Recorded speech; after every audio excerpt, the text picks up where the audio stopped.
Quem se questiona a si mesmo depara invariavelmente com as barreiras do inconsciente, que contém justamente aquilo que mais importa conhecer. O interesse pelo problema da alma humana é um sintoma dessa volta instintiva a si mesmo. Que este meu trabalho esteja a serviço desse interesse. Carl Jung. Normalmente confundimos autoconhecimento com o conhecimento da personalidade consciente do eu. Aquele que tem alguma consciência do eu acredita, obviamente, conhecer a si mesmo. O eu, no entanto, só conhece os seus próprios conteúdos, desconhecendo o inconsciente e seus respectivos conteúdos. O homem mede seu autoconhecimento através daquilo que o meio social sabe normalmente a seu respeito, e não a partir do fato psíquico real, que, na maior parte das vezes, é a ele desconhecido.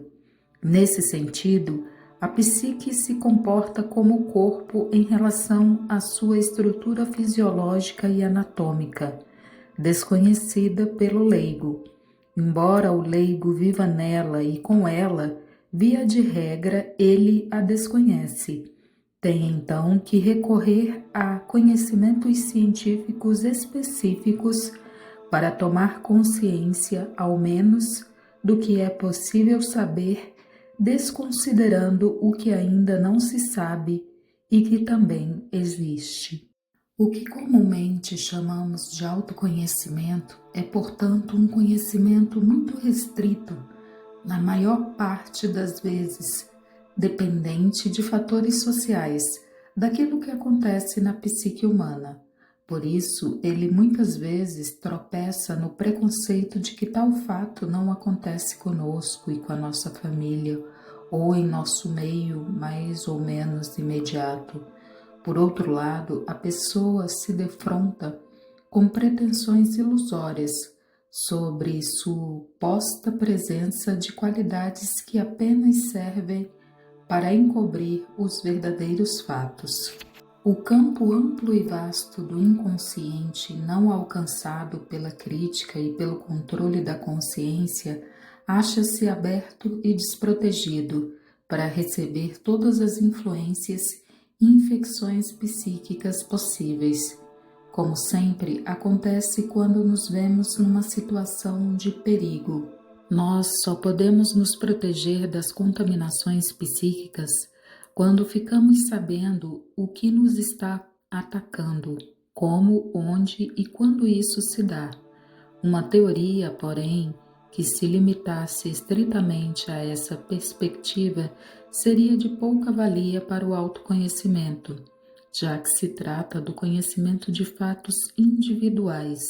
Quanto mais uma teoria pretende validade universal, menor a sua possibilidade de aplicação a uma conjuntura de fatos individuais.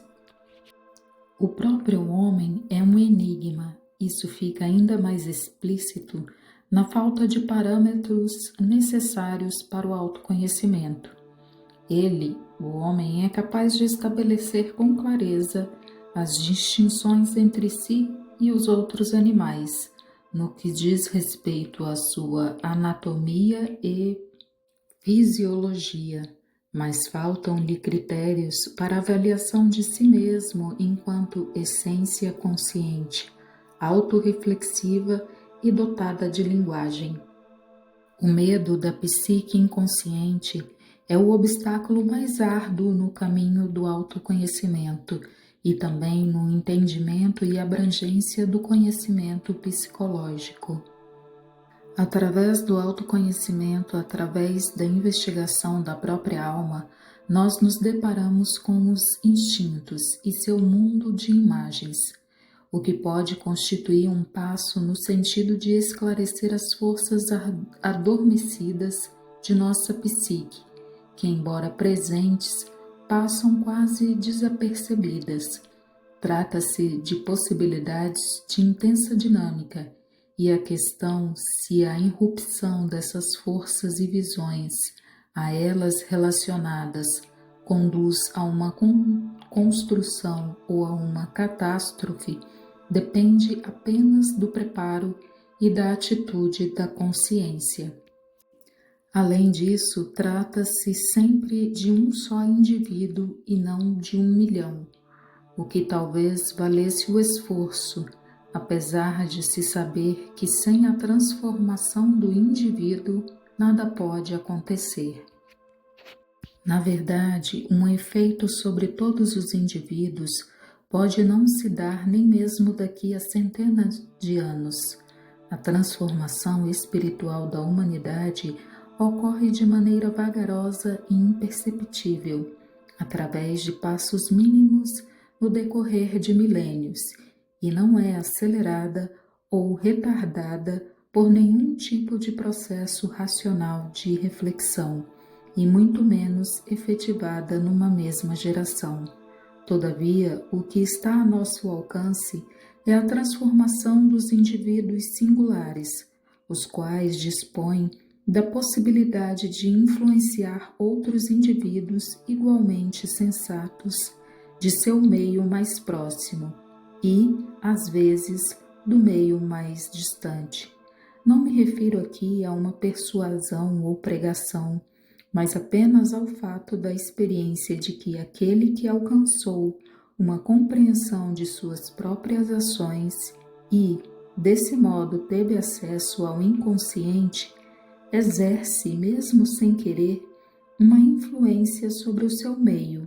O aprofundamento e ampliação da consciência produz os efeitos que os primitivos chamavam de mana. O mana é uma influência involuntária sobre o inconsciente de outros, uma espécie de prestígio inconsciente, e seu efeito dura enquanto não for perturbado pela intenção consciente. O que move meu empenho não é um otimismo exagerado nem um encantamento das grandes ideias. Minha preocupação visa apenas ao destino, ao bem e ao mal que podem recair sobre o indivíduo singular, essa unidade infinitesimal de quem depende um mundo, a essência individual. Estes foram os livros que serviram de base para este vídeo. Desejo a você boas leituras e boas reflexões. Até o próximo vídeo.